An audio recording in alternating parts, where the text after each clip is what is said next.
and has kept us safe at the different places that we were in. और परमेश्वर ने हमारे साथ बहुत विश्वास योग्य അപ്പോൾ रहा। നിങ്ങൾ അഡ്മിറ്റ് जहां ചെയ്യുന്നില്ല തുരുമ്പാന്നുള്ളതല്ലേ? जहां कहीं भी परमेश्वर ने आपको और मुझे रखा है, वहां आप और मैं सुरक्षित हैं। We have been studying from the book of Habakkuk, and God has been speaking to us through His word. और हम लोगों ने हबक्कुक का पुस्तक से अध्ययन करते हुए आ रहे हैं और परमेश्वर आपसे और मुझसे बातें कर रहे हैं। We had stopped at chapter 2 and verse 4 and 5 last week. और पिछले सप्ताहों में हम लोग जो हबक्कुक का पुस्तक उसका दूसरा अध्याय चौथा और पांचवा वचन को पढ़ करके समाप्त किया था। Okay, verse 4, it talks about a lifestyle that is independent of God. और चौथा पद जो है परमेश्वर का जो स्वतंत्रता है, उस स्वतंत्रता का शैली को बताता है। And also in verse 4, we can contrast it to a life that is dependent on God. और दूसरा जो भेद हम लोग देख सकते हैं इसमें, हमारा जीवन जो है कैसा परमेश्वर के ओर एक समर्पित हो सकता है व भरोसा कर सकता है। See, Babylonians, they boasted in their power, their might and their strength.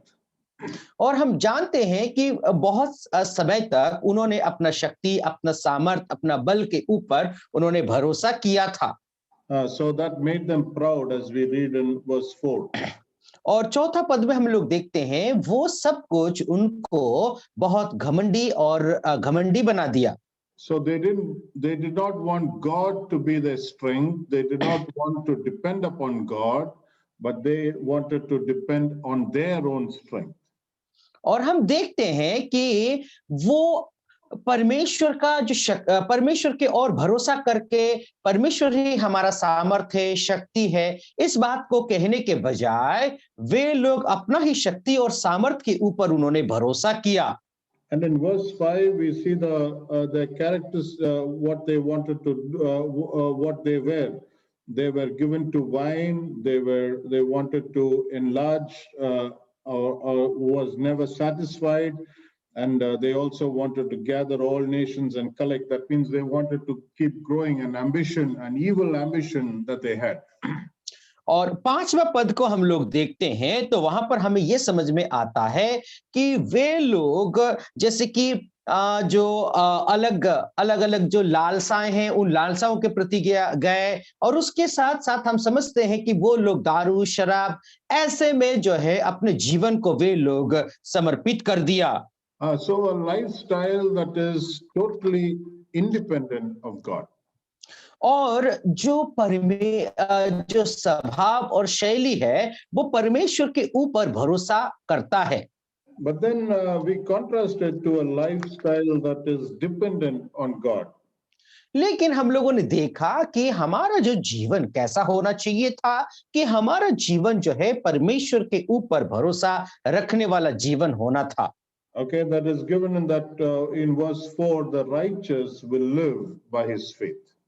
और चौथा पद में हम लोग इस बात को देखते हैं, धर्मी जन विश्वास द्वारा जीवित रहेंगे। Because now a righteous who has a firm reliance on God. और क्योंकि जो धर्मी व्यक्ति है संपूर्ण रीति से उसका जो भरोसा और विश्वास परमेश्वर के ऊपर है।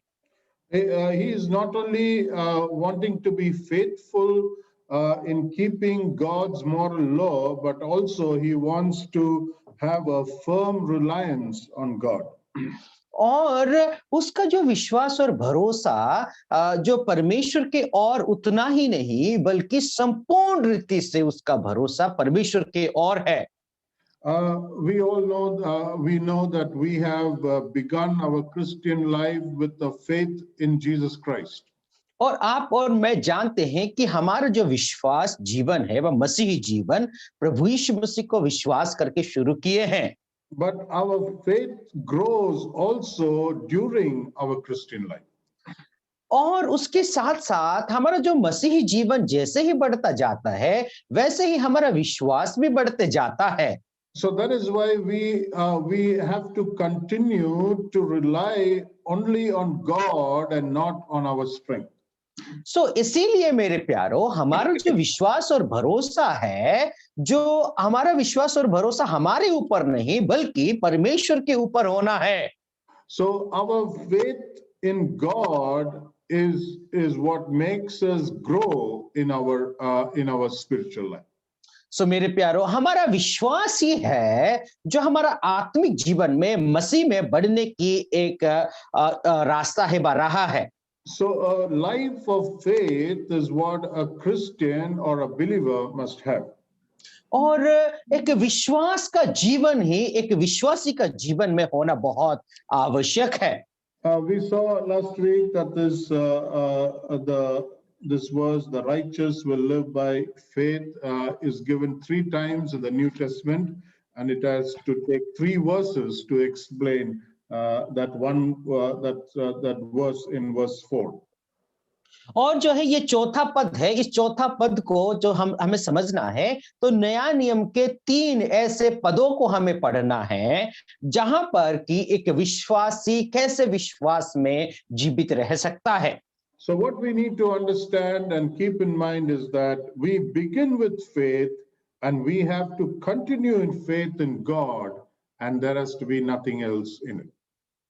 मेरे प्यारो हमें क्या समझ में आता है कि एक विश्वास से अपना जीवन विश्वास के साथ शुरू करता है और उसी में ही उसको बढ़ते जाना है, उसके अलावा और कुछ भी नहीं है। A matured faith trusts humbly but persistently in God. मेरे प्यारो एक जो परिपक्व एक व्यक्ति क्या करता है ना, दिन ब दिन विश्वास में ही वो परिपक्वता हो करके आगे बढ़ता है। So we have to look into our life too and see if our life is independent of God or dependent upon God. मेरे प्यारो हमें ये परखना बहुत आवश्यक है, क्या मैं मसीह में स्वतंत्र हूं व अलग होकर के स्वतंत्र हूं, या फिर मेरा जीवन प्रभु के ऊपर ही भरोसा करने का योग्य है व मैं भरोसा ही करता हूं। Okay, we will go in from verses 6 downwards, and we will see how best we can do. आइए हम लोग 6वां पद से पढ़ करके जाएं और कितना अच्छा कर सकते हैं, चलो चलते हैं। Okay, verse 6, it says, from verse 6 we see the 5 woes that God speaks, God gives an answer for. और यहां पर जो है 6वां पद से हम लोग देखते हैं जो 6 ऐसे प्रतिज्ञाओं को प्रभु देता है और 6 प्रतिज्ञाओं को कैसे जवाब देता है। आइए हम लोग 6वां पद से पढ़ते हैं। He gives these 5. He answers the 5 woes, and he talks about the punishment that is going to come upon Babylon. Okay, वो uncle WOE VOE, yeah. Okay, यहां पर हम लोग देखते हैं जो है 5 और 5. ओके, 5 हाई को हम लोग देखते हैं, 5 हाई को देखते हैं। वो हाई का जवाब परमेश्वर किस तरीके से देता है। Okay, we see the first woe from verses 6 to verse 8. और हम लोग जो है 6वां पद से लेकर के 8वां पद तक हम लोग देखते हैं, जो पहला हाई को हम लोग समझ सकते हैं। It is a woe against ambition. और पहला है जो आशा और आकांक्षा के ऊपर हाय है। Okay, see, what we need to understand is that now God is talking about Babylon. और हमें समझना बहुत आवश्यक है कि यहाँ पर जो बाबुल देश के विषय में प्रभु कहता है। Even though God had raised Babylon, as we saw, and that was the doubt in the mind of Habakkuk. Even though God had raised Babylon to discipline his children Israel, now he is going to act against Babylon, and he is giving this woes. और मेरे प्यारो, हबक्कुक को समझने के लिए जो है परमेश्वर ने सबसे पहले तो जो बाबुल देश को इज़राइल के विरुद्ध बा यहूदा के विरुद्ध परमेश्वर ने खड़ा किया था। अभी वो ही बाबुल के को जो है सजा देने के लिए बाबुल को शिक्षा देने के लिए परमेश्वर अभी जो 5 हाय को यहाँ पर खड़ा करते हैं। Okay, verse 6 to verse 8. I think we will keep reading the entire chapter as we go on.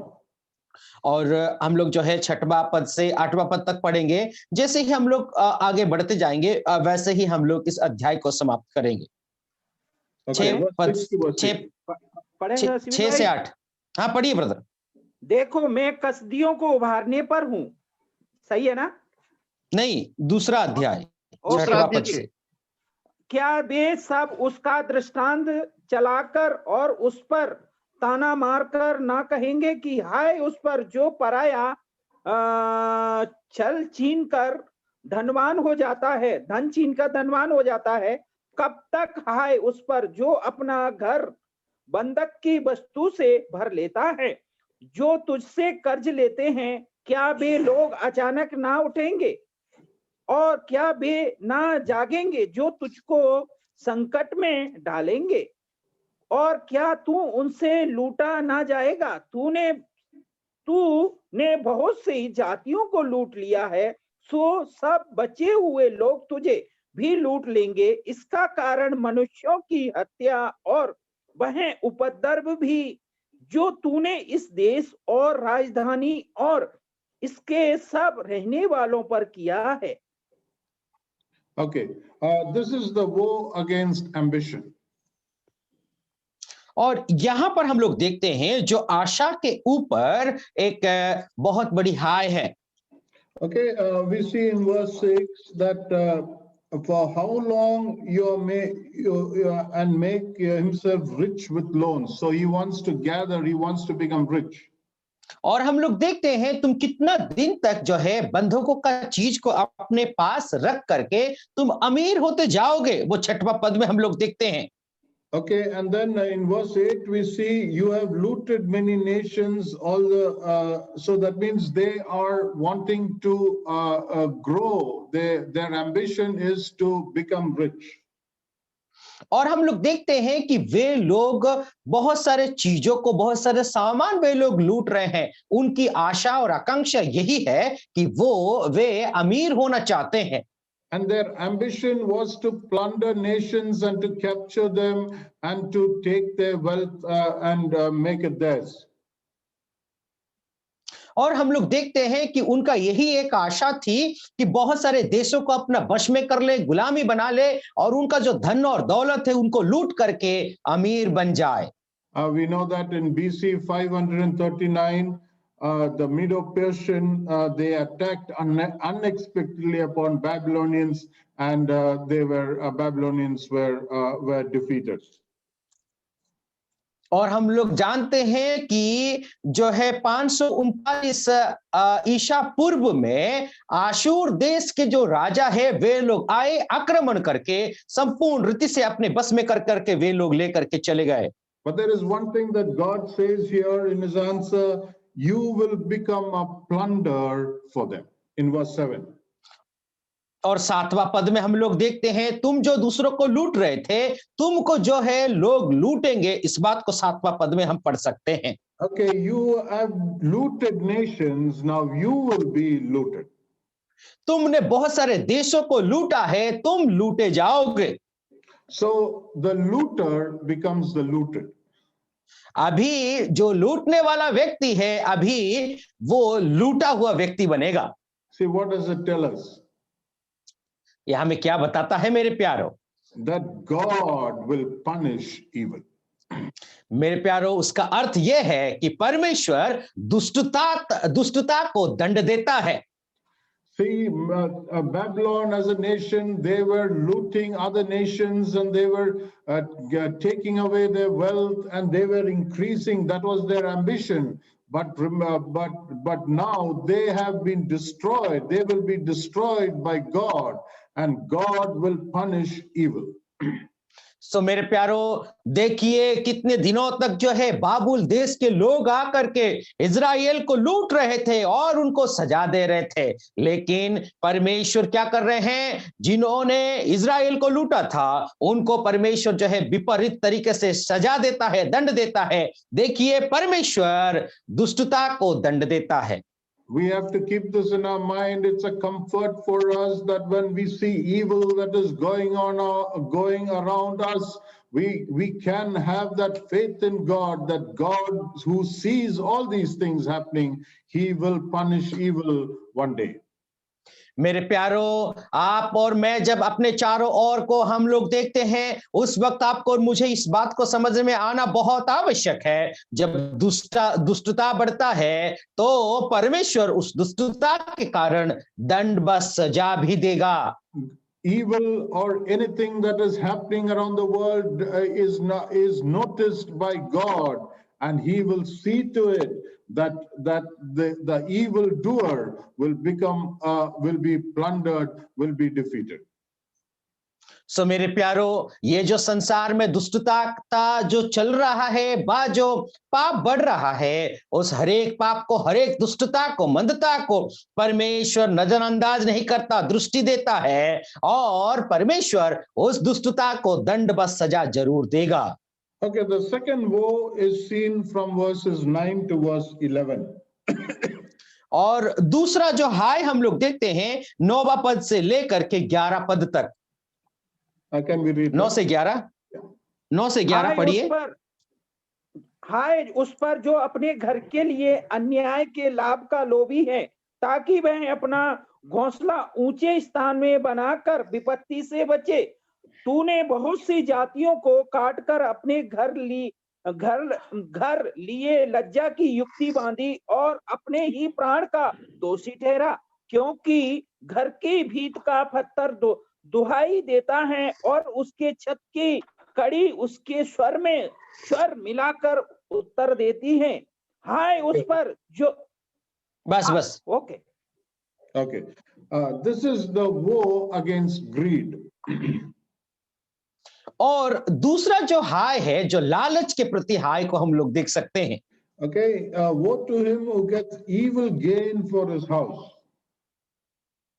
और हम लोग देखते हैं हाय उस पर जो अन्याय के साथ अपने घर पर लाभ बनाता है, लाभ ले आता है और लोभी बनता है। Okay, he is greedy. We know that King Nebuchadnezzar, he took the plunder to build his own kingdom, his palace and his temple. और हम लोग इस बात को जानते हैं कि जो बाबुल का जो राजा है नेबुकदनेस्सर, जितना सारा उसने लूटा था, सब कुछ किया था, वो लालच के कारण उसने किया था। और जो है अपना जो मकान बनाने के लिए, अपना कोठी, राजमहल बनाने के लिए, ये सब कुछ उन्होंने किया था। Okay, we know what happened, that he captured the children of Israel. He took the people as slaves in order to build the palace at Babylon. और हम लोग जानते हैं कि इजराइल को उसने इसीलिए लूटा और इजराइल का लोगों को इसीलिए बंदी बना करके लेके गया, ताकि इजराइल का लोगों को बंदवाई बना करके वहां पर जा करके वो राजमहल को बनाए। And we know that he had destroyed the capital Jerusalem, and he had taken the people, the wealth, everything into Babylon. और इजराइल का जो राजधानी थी, यहूदा का जो राजधानी थी यरूशलेम, उसको संपूर्ण रीति से सत्यानाश करके वहां के लोगों को गुलामी बना करके बाबुल में लेके गया, ताकि वहां के राजमहल को स्थापना कर पाए। So God is saying that it is a woe against greed. और प्रभु परमेश्वर इस बात को कहते हैं कि जो हाय जो लालच करता है। You had an evil gain into the house. You wanted to gather everything. A greedy attitude you had towards building your own kingdom. मेरे प्यारो, जो है तुम अन्याय के साथ लालच रख करके, लोभ करके अपना खुद की साम्राज्य तुम बनाने के लिए कोशिश करते हो। So what we learn from here is that यहां से हम लोग को कौन सी बात को सीख सकते हैं, वो ये है that man will sow, man will reap what he sows. और मनुष्य जो बोता है वो ही काटेगा। Man will reap what they sow. जो वे बोते हैं वही वो काटेगा। See, in verse 11 it says, surely the stone will cry out from the wall. और 11 पद को देखिए, जो पत्थर भी दोहाई देता है। See, if God will punish evil, God will also allow man to reap what he sows. और परमेश्वर जो है तो दुष्टता को दंड देगा और मनुष्य जो बोता है वो ही काटेगा। Let's read two verses, Proverbs chapter 22 and verse 8. और आइए हम लोग दो पदों को हम लोग पढ़ते हैं। नीति वचन उसका 22वां अध्याय 22 वर्स 8, 8वां पद को हम लोग पढ़ेंगे। नीति वचन 22वां अध्याय और उसका 8वां पद। ओके, मेरी आवाज आ रही है क्या? हाँ, आ रही है। हेलो। जो कुटिलता का बीज बोता है वह अनर्थ काटेगा और उसके दोष का सोटा टूटेगा। आगे। No, brother. He who sows iniquity will reap vanity. और यहां पर हम लोग देखते हैं, जो व्यक्ति कुटिलता के साथ बोता है वो ही काटेगा। Okay, there is another verse in the New Testament in Galatians chapter 6. और गलातियों का पत्री उसका 6वां अध्याय And reading verse 7. और 7वां पद को पढ़ लीजिए। गलातियों का पत्री 6वां अध्याय। परमेश्वर ठट्ठों में नहीं उड़ाया जाता, क्योंकि मनुष्य जो कुछ बोता है वही काटेगा। Okay, do not be deceived, God is not mocked. सो मेरे प्यारो, धोखा ना कहो कि परमेश्वर जो है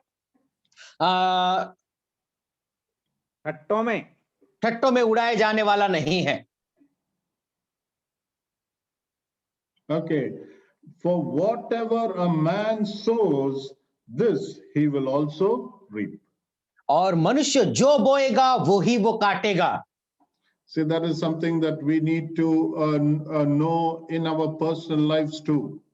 और मेरे प्यारो, हमारे व्यक्तिगत जीवन में भी वही बात को हमें समझना बहुत आवश्यक है। It is not only in the world, that is the things that is happening around the world, that what nations sow that they will reap, but also in our personal life we should remember that what we sow, what we sow we will reap. सो मेरे प्यारो, इस बात को हमें समझना बहुत आवश्यक है कि वो जो देश है वो जो बोता है वही काटेगा, ऐसा ही नहीं, बल्कि हम भी अपना व्यक्तिगत जीवन में भी इस बात को समझ सकते हैं, हम जो बोएंगे वो ही हम काटेंगे। The Babylonians sowed violence, and they wanted to capture people and take them as slaves, and they reaped violence later. सो मेरे प्यारो, जो उन्होंने अनर्थ को बोया था, बहुत लड़ाई और झगड़ा को उन्होंने बोया था, वही बात को बाबुल भी बाद में काटा। See, even you and I need to remember this, that whatever we sow, we will reap.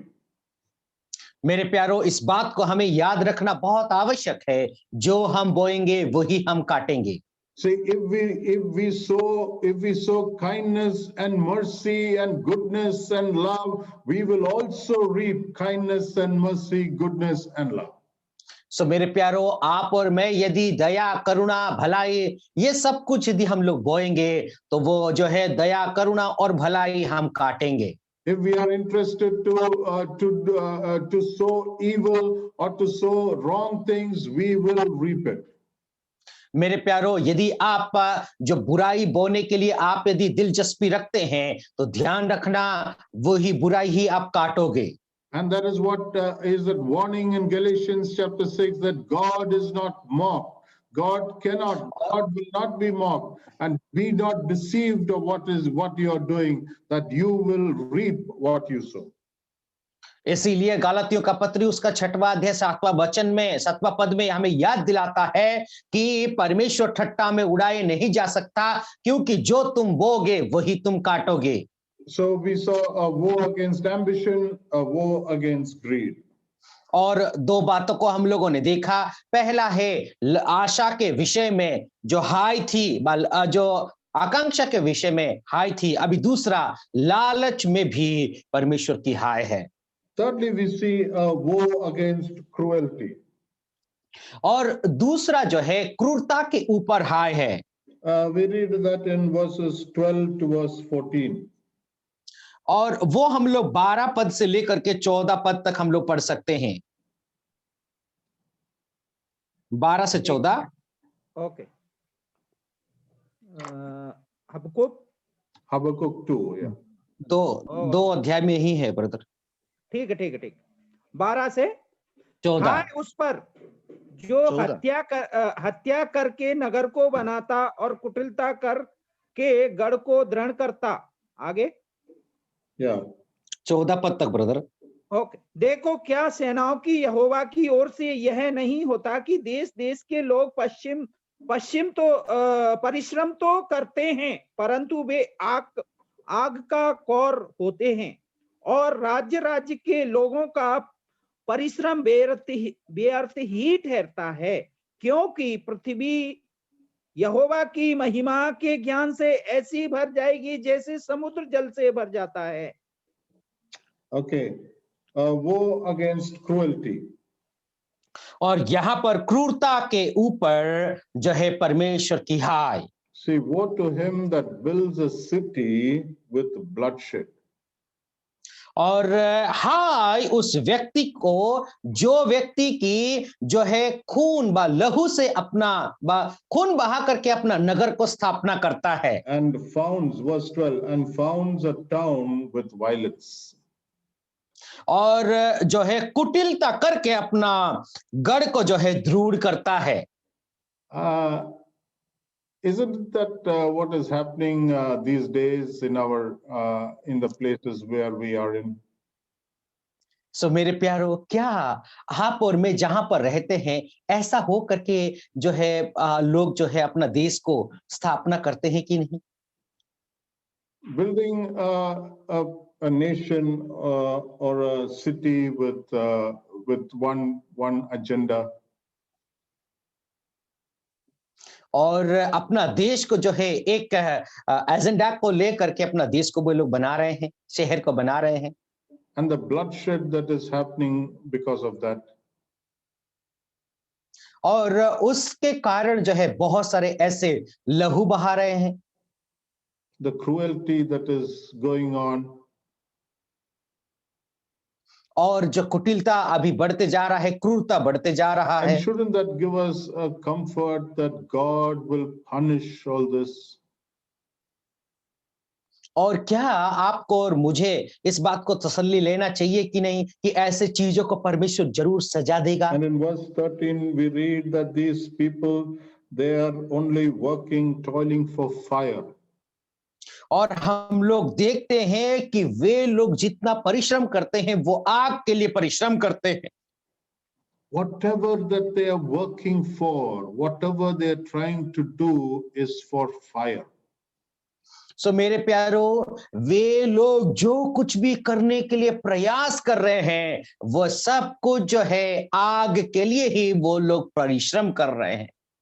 And it is God who will judge them. और ये परमेश्वर ही है जो उनका न्याय करेगा। See, when we go through these words in the book of Habakkuk, that must actually comfort us and keep us focused only on God. सो मेरे प्यारो, जब हम इस पुस्तक के और अध्ययन करते हुए जा रहे हैं तो हमारा जीवन जो है परमेश्वर के ओर केंद्रित होना है। See, in verse 14 we read, for the earth will be filled with the knowledge and the glory of God. और 14 पद में हम लोग इस बात को देखते हैं कि ये जो धरती परमेश्वर यहोवा का ज्ञान और बुद्धि से परिपूर्ण होगा।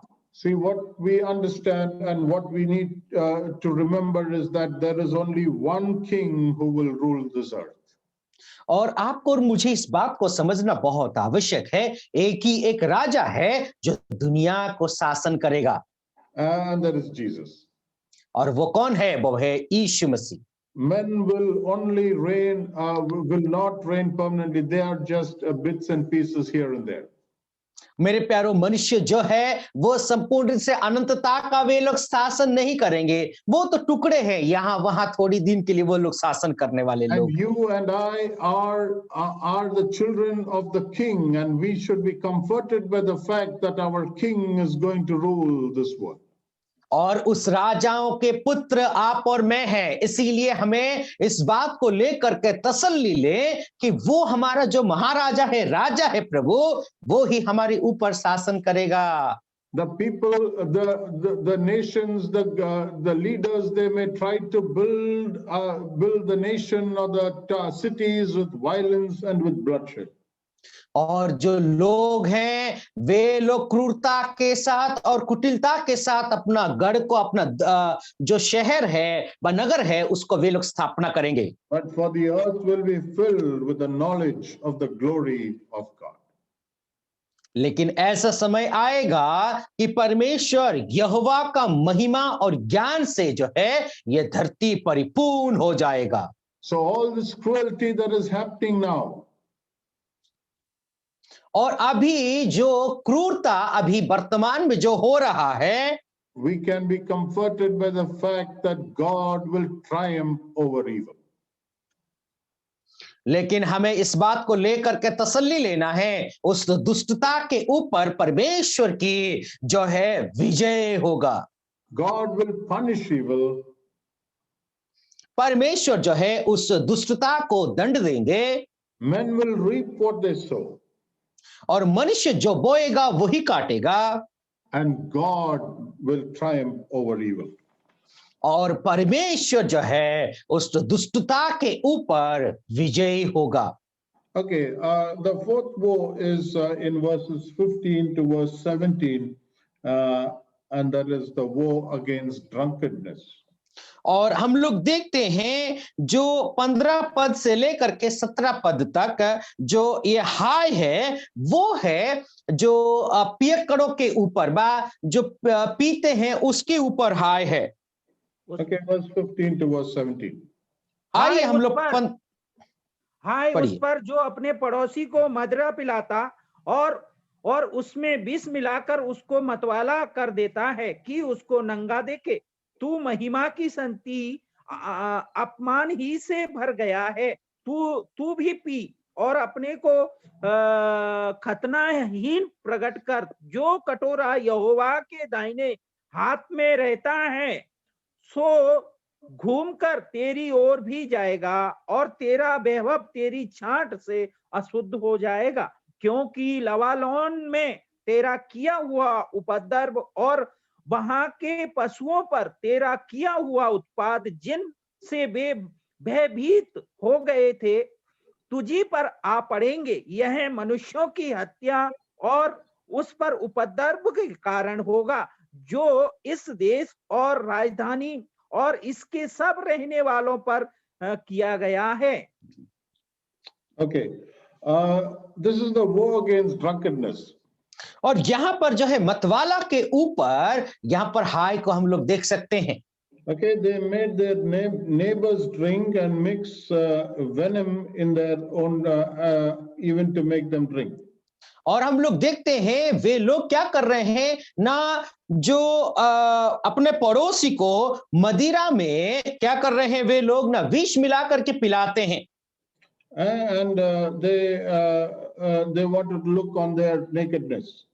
और क्योंकि वे लोग जो है अपना पड़ोसी का नंगापन को वे लोग देखना चाहते हैं।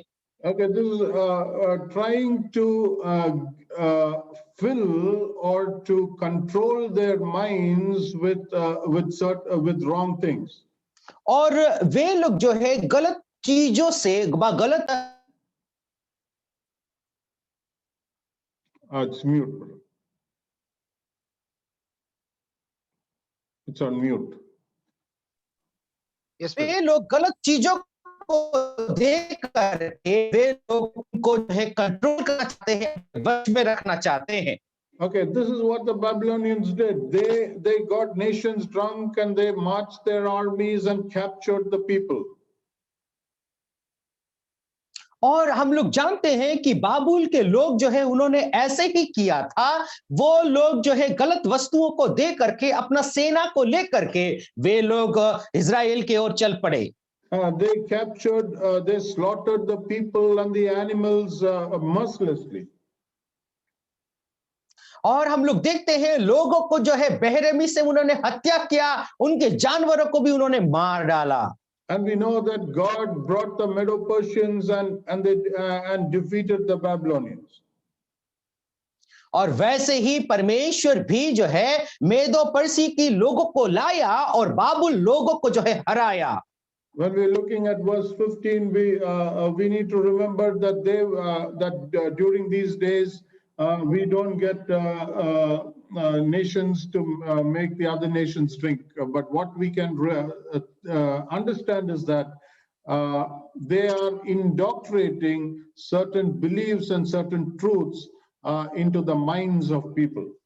और मेरे प्यारो, एक देश को दूसरे देश तो आजकल मदिरा नहीं पिलाता है, लेकिन इस बात को हम लोग समझ सकते हैं कि अपना जो परंपरा को दूसरे देशों की परंपरा में, जैसे कि पहनाव हो गया, सब कुछ में वे लोग दूसरे देश में थोपने का प्रयास कर रहे हैं। And that is also what is happening in our country. और यही चीज भी हमारे देश में हम लोग देख सकते हैं। People are being fed with thoughts of that is like venom. That is, they are sort of mixing and giving them thoughts into their mind, and that is how all these things are taking place now. और आजकल का जो बहुत सारे समस्या होने का एक कारण है, लोग जो है दूसरे लोगों का मनों में जहर पिला रहे हैं, बस जहर डाल रहे हैं, इसीलिए ये सब समस्या आज आप और मैं देख सकते हैं।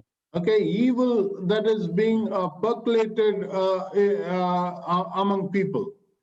और जो है जो दुष्टता है, वो दुष्टता दूसरों के मनों में लोग डालते जा रहे हैं। So what God is trying to tell us is that those who live by the sword will die by the sword. मेरे प्यारो, परमेश्वर इस बात को कहना चाहते हैं, जो लोग जो है तलवार के साथ अपना जीवन को गुजारते हैं, वे लोग उसी तलवार में ही काट दिए जाएंगे। Because they had the Babylonians, they had done violence and they had captured the people and the cities by their sword. And later when we see that God brought the Medo-Persians to destroy them.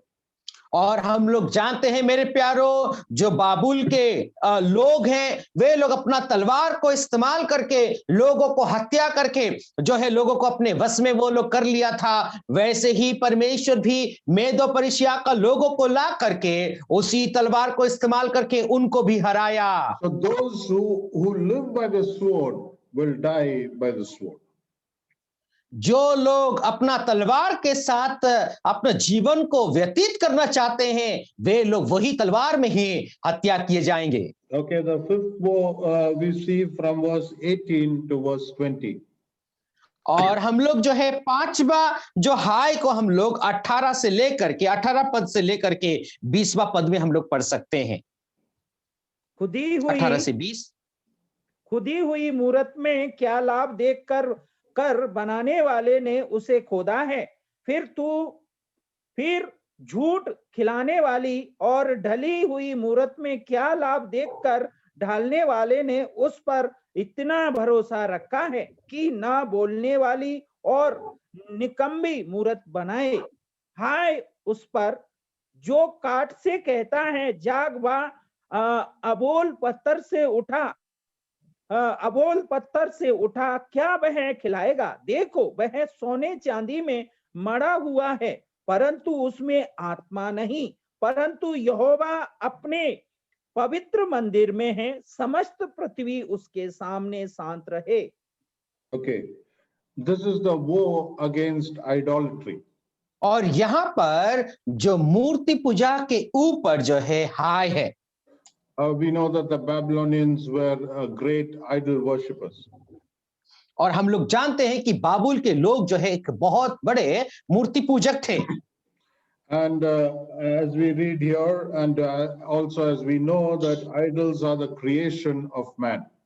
और हम लोग इस बात को जानते हैं कि जो मूर्ति है मनुष्य के हाथ हस्तकला है और हाथों से बनाया गया है।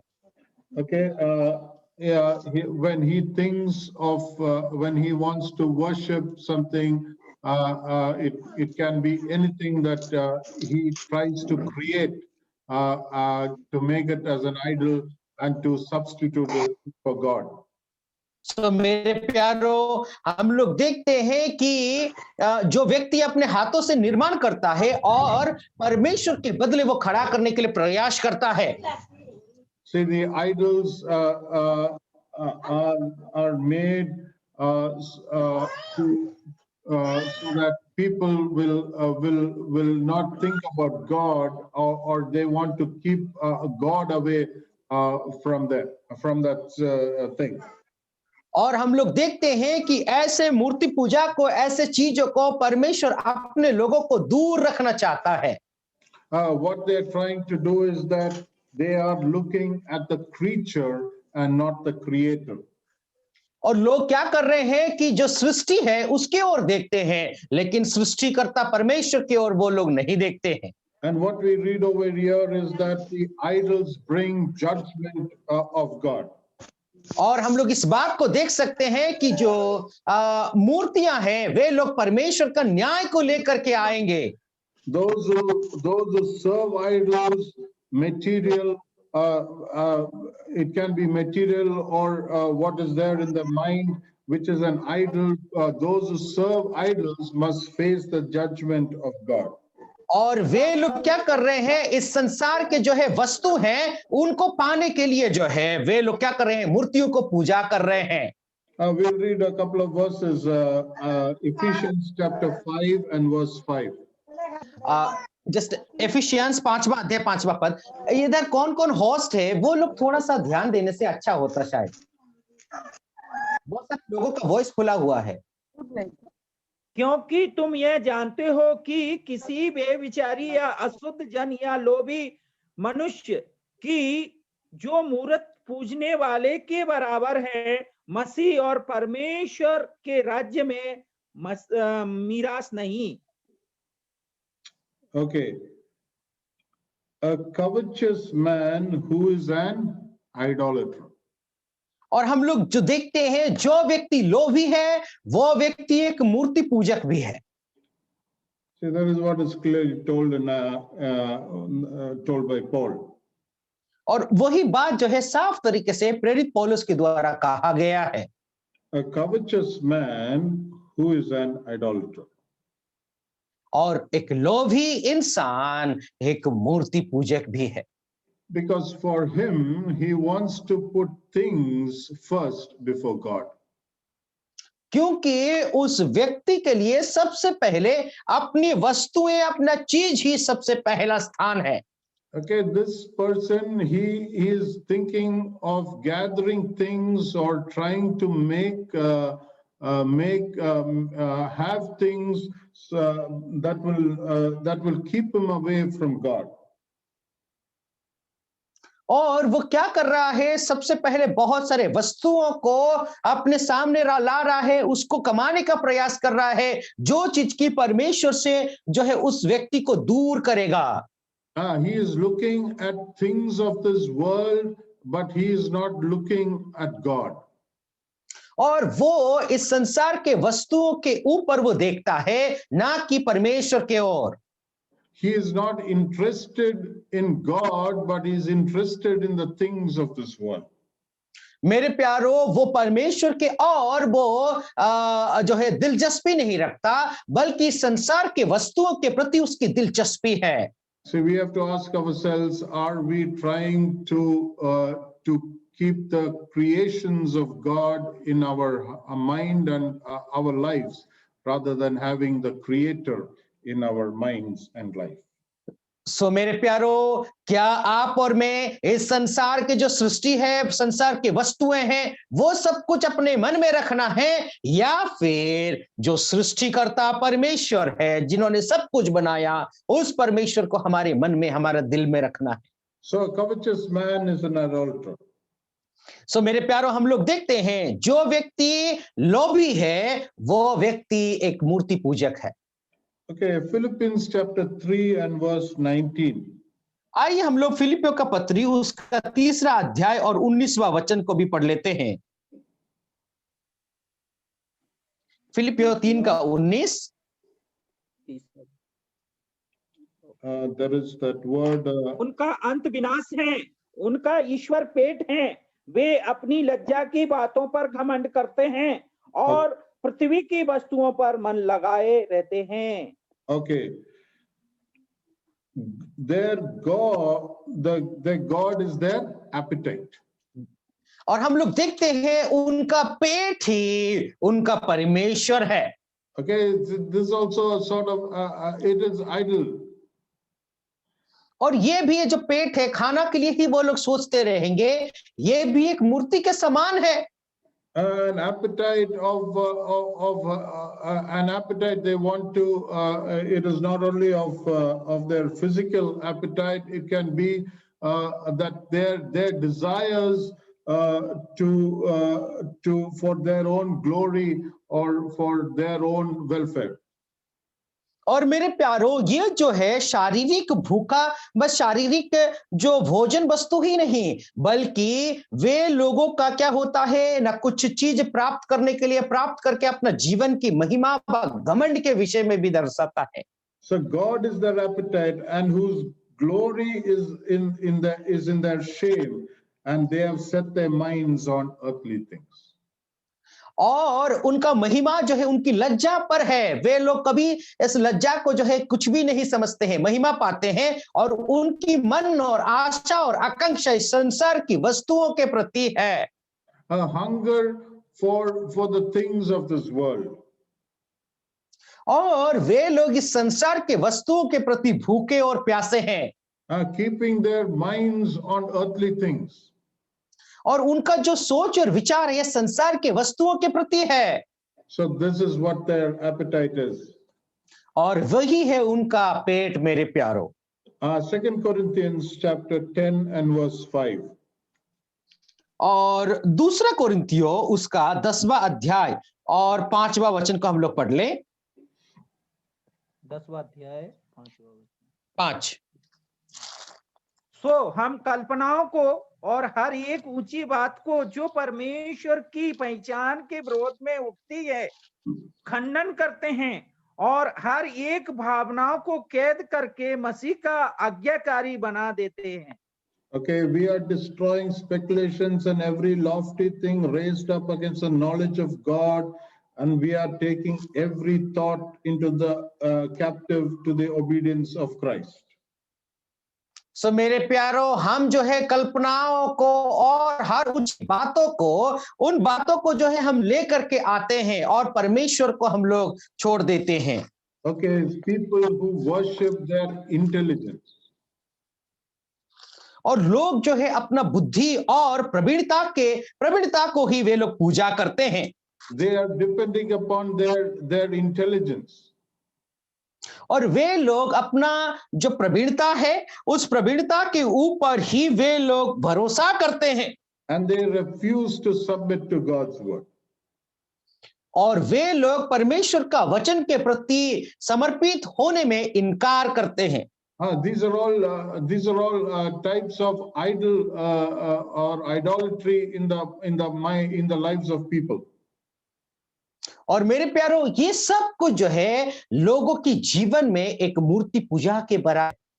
But what the word of God says is that God will punish them. लेकिन परमेश्वर का वचन हमें यह बताता है, सिखाता है कि परमेश्वर उनको दंड देंगे। That those who choose to serve idols, that there is going to be a judgment from God.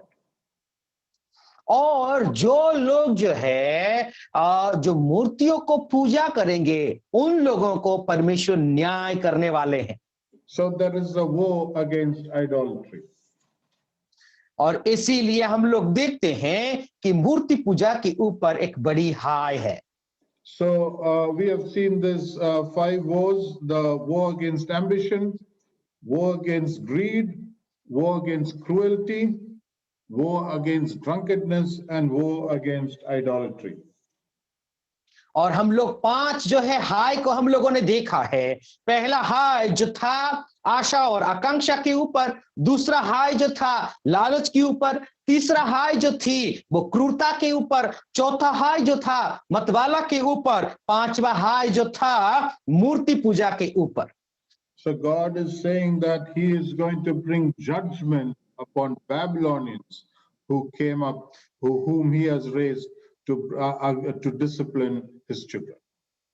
सो मेरे प्यारों, हम लोग देखते हैं परमेश्वर ने सबसे पहले जो इज़राइल को सजा देने के लिए, उनको सुधारने के लिए जो बाबुल देश को लाया था, उस बाबिल देश को भी परमेश्वर न्याय करेंगे, उनको भी सजा देंगे। Okay, I just want to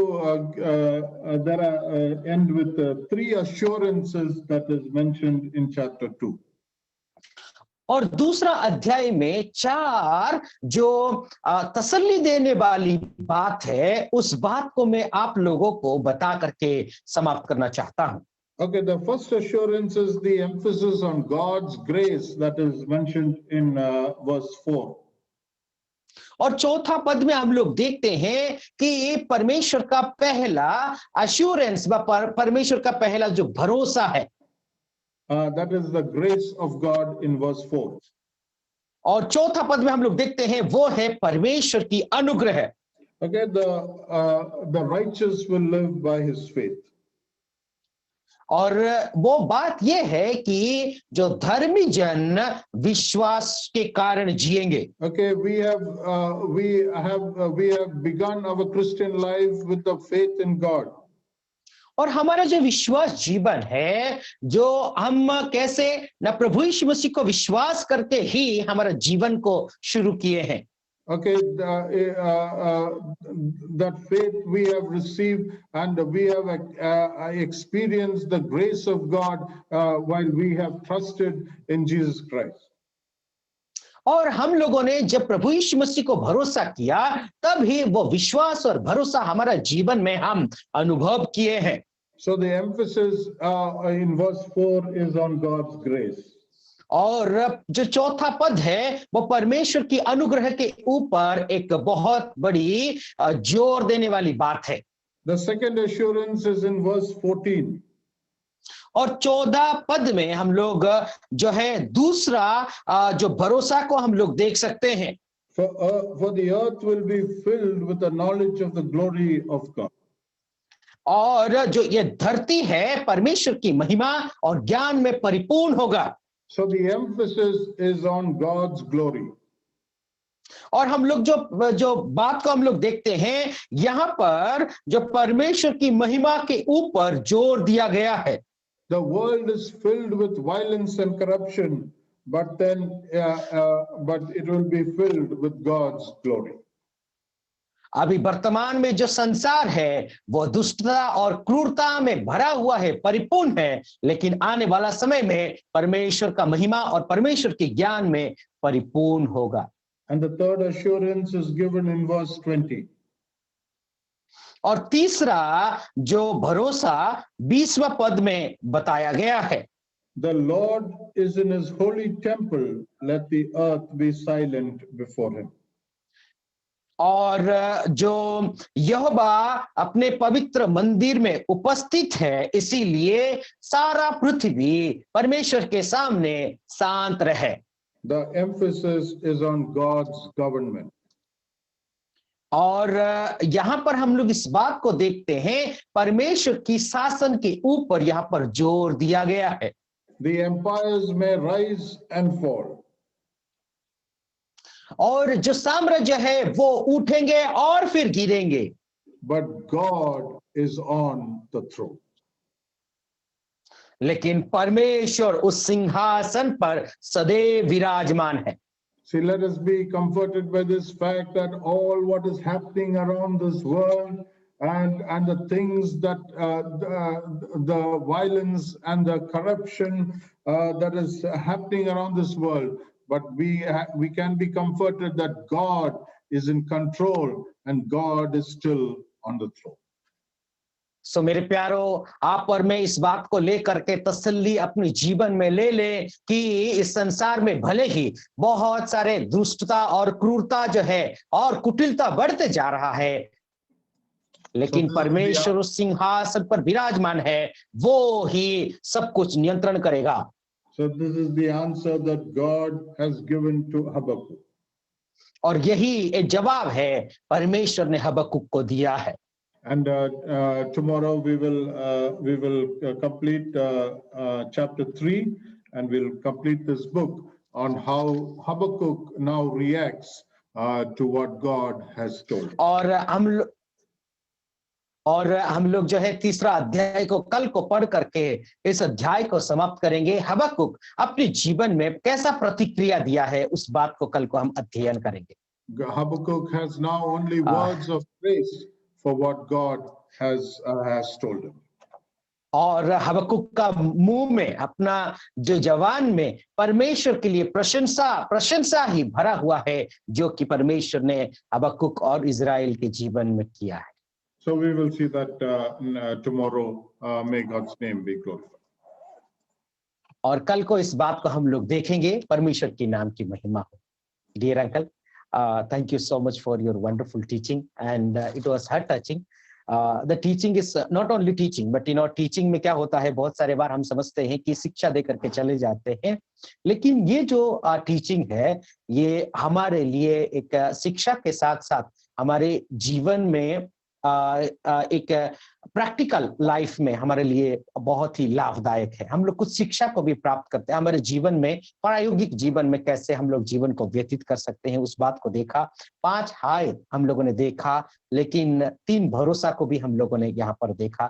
thank you so much dear uncle for your wonderful teaching. May the Lord bless you. Thank you for your precious time that you have given to our Bible school. God bless you. बाकी समय Bible bridges के हाथ में.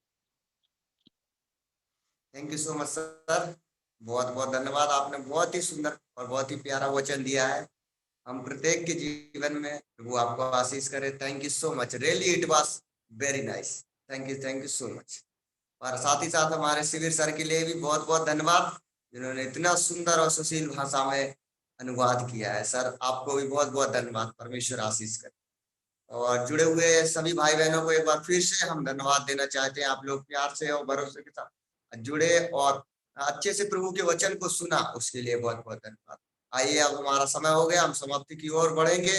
और मैं समाप्ति में जाने से पहले हम लोग प्रार्थना करेंगे, प्रार्थना करके समाप्त करेंगे. और प्रार्थना के लिए मैं आग्रह करना चाहता हूँ, हमारे बीच में जोशुआ फिलिप जी हैं. क्या मेरी आवाज सुन रहे हैं आप? Joshua Philip ji. He's not there, brother. Okay. Rajesh भैया है हमारे बीच में, डवरा कलसिया के एल्डर. राजेश भैया मेरी आवाज सुन रहे हैं क्या आप?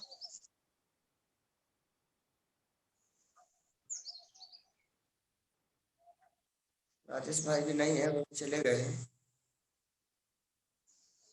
लालू भैया जी. हाँ, yes brother. Praise the Lord. कृपया करके आप प्रार्थना करके आज की सभा को समाप्त कीजिए. आइए हम प्रार्थना करेंगे.